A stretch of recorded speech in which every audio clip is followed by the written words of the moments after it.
ही अशी रस्त्यांची अवस्था आहे। म्हणजे दर 5 वर्षाला जर आपण परत नवीन रस्ता करायचा, जर रस्ता जर 5 वर्षामध्ये जर असे उकडून जात असतील मग काय। आणि याच्यामध्ये होतं काय, आता भ्रष्टाचार कसा होतो ते तुम्हाला सांगतो। 15 लाखाचा रस्ता आहे, 15 लाखाचा रस्ता आला का जो पुढारी खासदार असू द्या आमदार असू द्या, जो ते पत्र देतो तिकडून मिळवून त्याला मंजुरीचं तो घेतो 20%। 15 लाखाला 20% किती झाले? 3 लाख रुपये। 3 लाख रुपये 3 लाख रुपये गेले, खाली किती राहिले? 12 लाख। 12 लाख। बरं, त्याच्यामध्ये परत जो अधिकारी त्याला ती वर्क ऑर्डर देतो तो घेतो 5%, 75,000। बरं, आणि परत जो ते काम व्यवस्थित झालंय तो पाहणी करतो ना तो घेतो 5%, 75,000। हा, आणि नंतर त्याला जो बिल काढून देतो ना शेवटचं तो घेतो 5%, ते परत 75। आणि किती झाले? 5.25 लाख रुपये हे झाले त्या 15 लाखातले।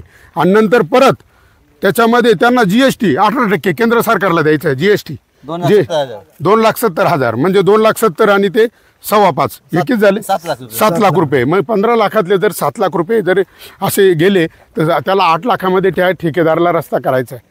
मग मी माझ्या पुढाऱ्यांना मी नेहमी सांगतो का अरे तुम्ही तुमची टक्केवारी घेऊन बाजूला वात्या, तो पुढारी अधिकारी त्यांची टक्केवारी घेऊन बाजूला वात्या, मग त्या ठेकेदारावर लक्ष ठेवील कोण? आणि त्यांना तो 15 लाखाचा रस्ता 8 लाखात कसा करायचा, हा मोठा प्रश्न आहे ना। आणि मग तो काय करतो आणि वरून त्याला 8 लाखातच नाही करायचं, त्याला 15 लाखाचे बिलं द्यायचे शासनाला। 15 लाखाचे बिलं द्यायला त्याला परत ते खोटे बिलं बनवून देणार आहे, परत ती टक्केवारी। आणि त्या 8 लाखात तो पूर्ण रस्ता नाही करीत, त्याच्यातही त्याला 3-4 लाख रुपये पाहिजे, त्याने एवढे चक्रा मारलाय तो घेतो त्याच्यात 3-4 लाख रुपये। मग 4 आणि 5 लाखामध्ये रस्ता होईल कसा? जो रस्ता 15 लाखाचा आहे, म्हणजे अख्खा महाराष्ट्रातले देशातले सगळे कामं आणि भ्रष्टाचार असा चालू आहे। म्हणून माझी तुम्हाला सगळ्यांना एक विनंती आहे, कोणताही आमदार खासदार कोणता असो कोणताही उमेदवार तो इथं आला त्याला एकच प्रश्न विचारा, भाऊ तुझं पगारामध्ये भागल? बरोबर ना?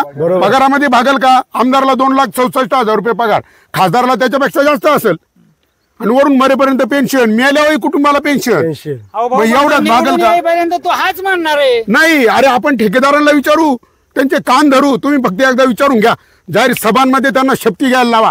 म्हणून आम्हाला आता असाच उमेदवाराला आम्ही मतदान करू जो छाती ठोकून जाहीर भाषणांमध्ये सांगेल मी टक्केवारी घेणार नाही आणि कोणाला टक्केवारी घेऊ देणार नाही। का रे हे अधिकाऱ्यांनो, लाख 1.5 लाख रुपये पगार ना तुम्हाला, तरी संडासांमधलं खायचंय तुम्हाला?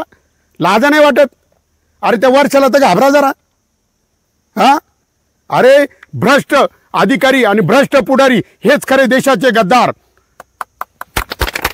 म्हणजे एकमेकास सहाय्य करू अवघे होऊ श्रीमंत, लाचखोर भ्रष्टाचारी, लाचखोर भ्रष्टाचारी हेच खरे देशाचे गद्दार। मग अशा गद्दारांना, अशा भ्रष्ट लोकांना आपल्याला धडा शिकवायचा आहे।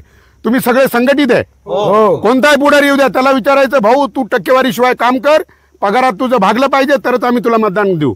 जय जवान जय किसान, जय जवान जय किसान, भारत माता की जय, भारत माता की जय, वंदे मातरम, वंदे मातरम। भूमिपुत्र फाउंडेशनचा विजय असो, भूमिपुत्र फाउंडेशनचा विजय असो।